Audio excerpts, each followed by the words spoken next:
ব্যবসা আগের মতন তো নাই, কারণ এই ব্যবসা তো মনে করেন এখন ওই যে ইলেকট্রিক জিনিস বেরিয়েছে, আপনার পেট বেরিয়েছে, পেটের মধ্যে অনেক কিছুই আছে, এটি বাজে অনেক গান বাজনা চলে। আগে সেক্ষেত্রে কি এই যে সংস্কৃতিটা সেটা কি আসলে হারিয়ে যেতে বসছে কিনা? এই যে বাদ্যযন্ত্রের আগের বাদ্যযন্ত্র, মানে আগের বাদ্যযন্ত্রগুলো তো এখন মানে কমে আসতেছে, হারিয়ে যেতেছে, কিনে পেটের মাধ্যমে অনেক কিছু হইতেছে। আগে আসলে ওইটার চাহিদা আগে কেমন ছিল? যেমন কঙ্গ বঙ্গ অনেক যন্ত্রপাতি বাজতো, এখন তো আর এটি বাজে না, এখন এটি আর লাগে না, এনে ইলেকট্রিক জিনিস বেরিয়ে ওটি দিয়ে চলে। আগে আসলে পূজার সময় এই জিনিসগুলো আসলে কেমন চাহিদা ছিল, তখন আসলে মানুষ কিভাবে নিত? পূজার সময় আগে ঢাক বাজাইতো, আর এখন তো মনে করেন ঢাক বাজিয়ে সবকিছু করতো, গান বাজনা আলতি দিত। আর এখন তো ওই যে স্পিকার বাজিয়ে সবাই পিয়ে বাজিয়ে শুধু লাইটিং করে। এই এখন আসলে কি ধরনের বাধার সম্মুখীন হওয়া আসলে? সব ধরনেরই মানে আগের মতো চলে না, ব্যবসা বাণিজ্যের দাম বেশি, এক এক জিনিসের মানে যে আয় করি তার চেয়ে বেশি খরচ করতে হয়। বাজারে এক এক জিনিসের দেন নাকি দাম ডবল ডবল দাম। সেক্ষেত্রে তো আমরা দেখছি যে আসলে এখন ট্যাক্স আসছে সরকারকে। হ্যাঁ, সরকার ট্যাক্স দিতে হচ্ছে না। এগুলো কি আসলে আপনাদের কোনো সমস্যার কারণ হয় কিনা? হয় না, দেন ব্যবসা চলুক চাই না আসলে সরকার তো দিতেই হয়। না দিলে দেন তো আজকে তো মাইকিং করে গেল, ট্রেড লাইসেন্স রিনিউ করো, যারা না করছো তারা নতুন করো। তা আমরা তো করি, যাই হোক আমাদের করা আছে, বছর বছর রিনিউ করতে আছি, সরকারি কাজে কোনো নেই। আগে কেমন ব্যবসা ছিল, এখন কেমন? আগেরটা আগে একটু বলবেন, তারপর পরে এখনকারটা বলবেন। বললাম তো আগে যেরকম ছিল এখন তো এরকম হয় না, মানে যাই হোক টুকটাক দেখে এই ব্যবসা হইলো, আগামী মাসে নাই, এই আর কি, সবসময় তো একরকম হয় না। আর পূজার মধ্যে অত বেচা কিনি, আমাদের পূজার মধ্যে বেচা কিনি হয় না এখন। এখন আসলে ব্যবসা না হওয়ার কারণটা কি ইলেকট্রিক বাদ্যযন্ত্র কি আর মূল কারণ? এইটাও মূল কারণ আছে, তারপরে মানুষের অর্থনৈতিক দিকে মানুষের আগের মতো তার সচ্ছল নাই, কিন্তু দুর্বল। আর মানুষ আগে পেট বাঁচাইবো, তারপরে শখ করবো, এটাও ঠিক। আগে আসলে কেমন উৎসব ছিল? একটা সময় তো দেখা গিয়েছে যে মানুষ বাদ্যযন্ত্র কিনছে, নিয়ে যাচ্ছে, আপনারাও কাজ করছেন।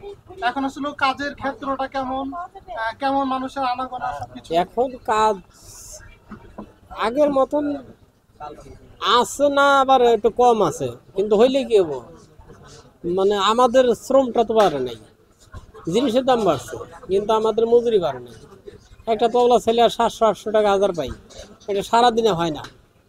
মাস গেলে আমরা দিন গেলে 800 টাকা ঘর ভাড়া দিতে হয়, আমি কি ভাড়া দেবো না খাম?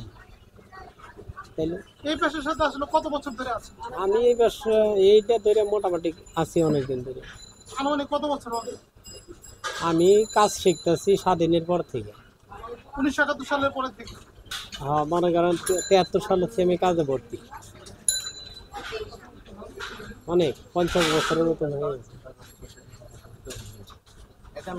51 বছর ধরে হচ্ছে আপনি এই ব্যবসার সাথে সংশ্লিষ্ট। হ্যাঁ, তখন ছোট ছিলাম, আমি ছোট থেকে কাজ করি, আমার বাবা মারা গেছে গন্ডগোলের আগে, বুঝছেন, আমার আর্থিক সমস্যা আগে থেকেই দুর্বল, আমরা খুব কষ্ট করে মানুষ হয়েছে আর কি, হিসেবে বলা হয় মা আমার কাজ করে বাড়িতে মানুষের বাড়ি কাজ করে মানুষ করছে। এই, তখন তো মনে করেন স্বাধীনের পর দেশে তো কোনো রোজগার ছিল না, না খেয়েও দিন গেছে, এইভাবে মানে মালিক এই তৈরি আনছে আর কি। এখন হচ্ছে যেটা হচ্ছে যে আপনি কি কোনো কর্মচারী রেখেছেন কিনা? না, আমরা বাপ বেটা কর্মচারী, নিজের দোকান নিজেই কাজ করি। আসলে কেমন লাগে? এটা তো আসলে মানুষের এক ধরনের আবেগ এখন বলা ভালো যায়। লাগে না, এখন আর করতে ইচ্ছা করে না, কিন্তু না করে কি করে চলতে হতো। এই ব্যাপারে হচ্ছে যে সরকারের কাছে আপনার কি প্রত্যাশা? সরকারের কাছে আর কি করুন, সরকার কি আর দিব? এই যে করোনা গেল, করোনার মধ্যে পেলাম না 10 টাকা সরকারের কাছে, সরকার দিছে কি না দিছে তা জানি না, কিন্তু আমরা পাইনি এটাই জানি, 10 টাকা আমরা পাইনি। এই ব্যবসাটা হচ্ছে ভবিষ্যৎ কত ভবিষ্যতে দূর নিয়ে যাওয়ার ইচ্ছা আছে? ভবিষ্যতে নাও থাকতে পারে, মানে যেটা যে পরিশ্রম, যদি শ্রমের টাকা না পায়, এখনকার পোলাপান তো এটা করতেছে না। এখন ওর পোলাপান হয়তো লেখাপড়া করবো, কোনো চাকরি বাকরি করবো, নাহলে অন্য কোনো ব্যবসা করতে পারবে, এদের ভিতরে আর মনে হয় না ধরতে হবে। সেক্ষেত্রে কি আপনি মনে করছেন এটা হারিয়ে যাওয়ার একটা সারাই যাইতেও পারে, বলা যায় না।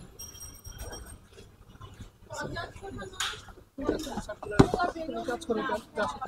না, আগের মতো হয় না, এখন মনে করেন বিভিন্ন প্রকারের ইলেকট্রিক যন্ত্র বেরিয়েছে না, যেমন পেট